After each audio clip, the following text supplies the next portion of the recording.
Okay, so this is the basic system I was able to do.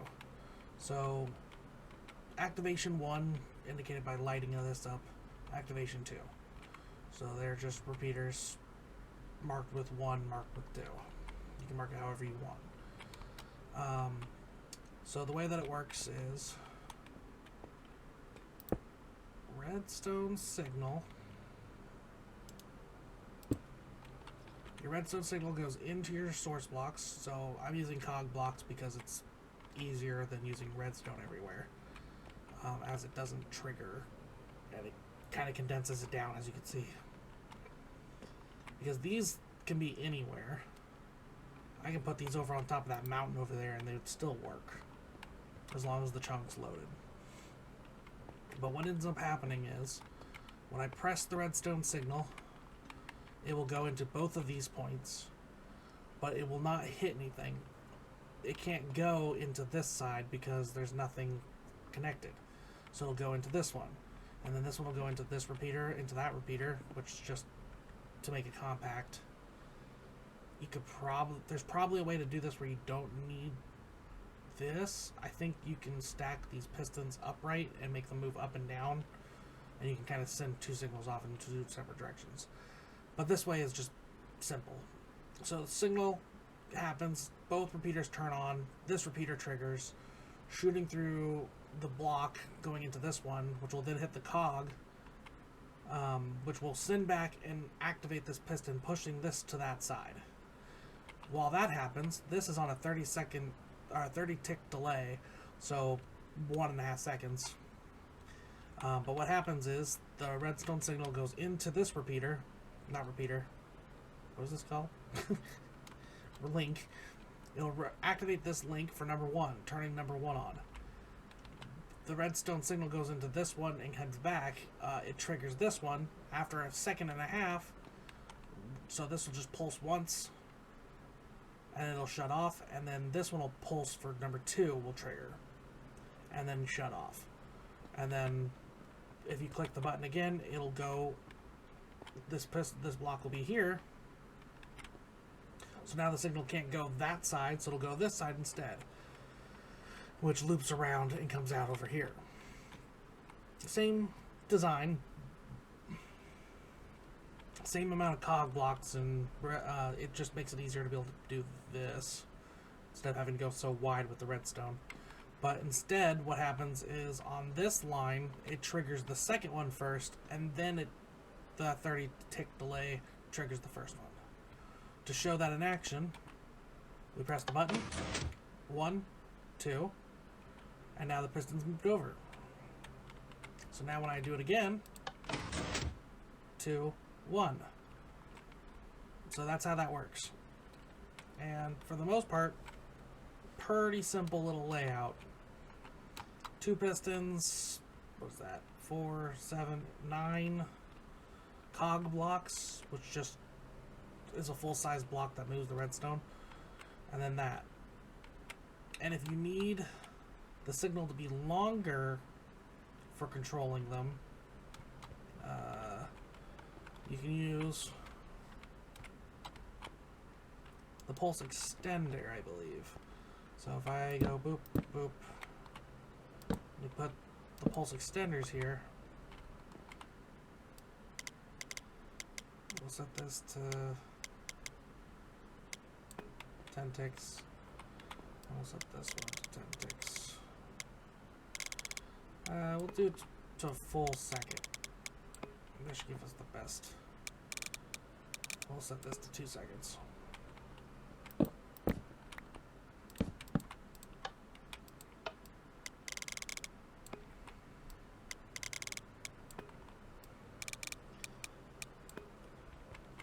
So now we have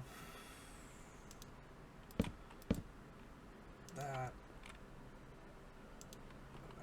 Oh god, I gotta remember how I did this. So, no, wrong thing. So that one's 1, that one's 2.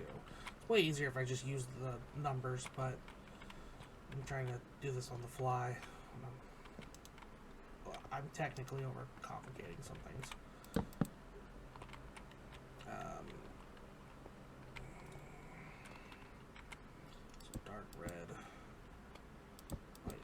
So now when I do this, it'll be on for 10 seconds, and then that one will be on for a second. When I do it the reverse, the top one turns on, and then the bottom one turns on. Using those extenders. Like I said, this can be here, and then these can be anywhere. So, for instance, if I go over here, put them up on top of my truck, and I have one there, and I'll put the other one down here. Redstone link, redstone link.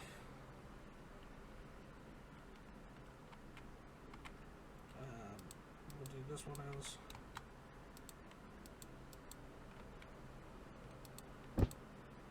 that was weird. Oh, the server backup triggered. I was like, well, why is that not working? So this one's 2. And this one's 1. So now when I do it,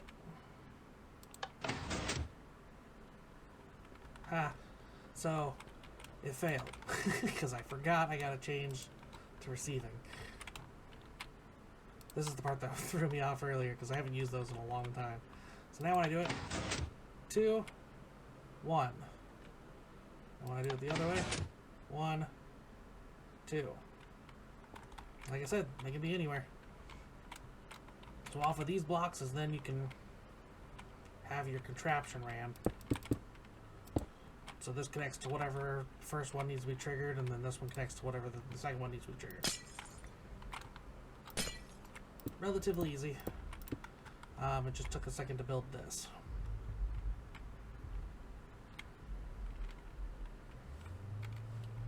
So, inputs is literally wherever your button is. So you can literally have this on a wall if you really wanted to. And it still triggers. You can also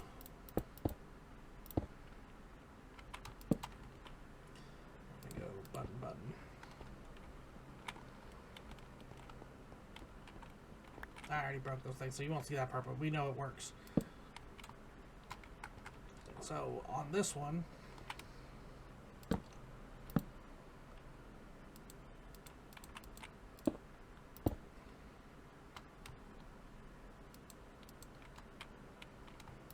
man, this is irritating me. So there we go. Button. Button.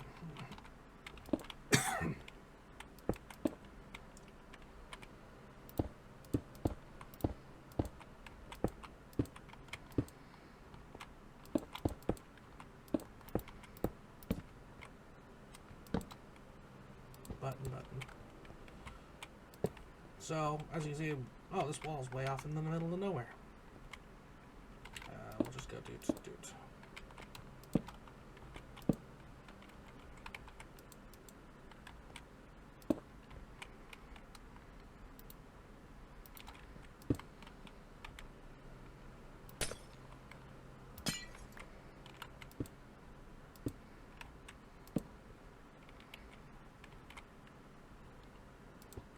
One set up that way, and 2 set up that way. So now that's all over there. So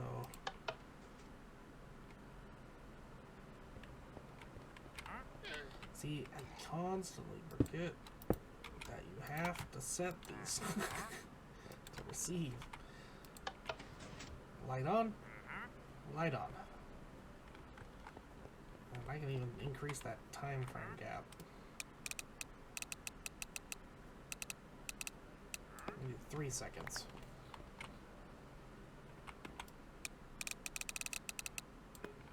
So now,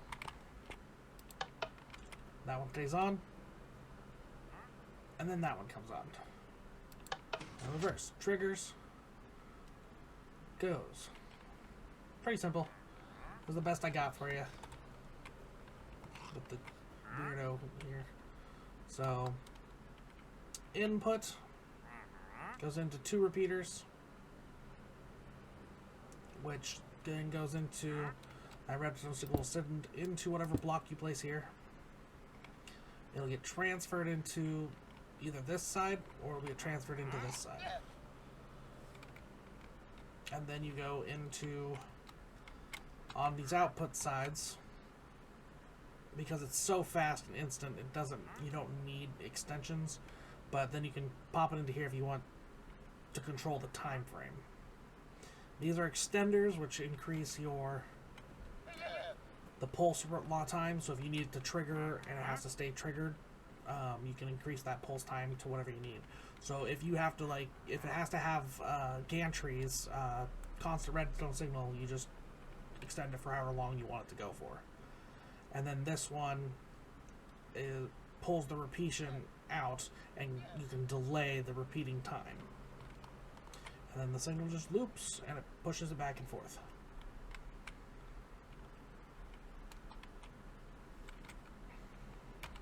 That's what I got for you.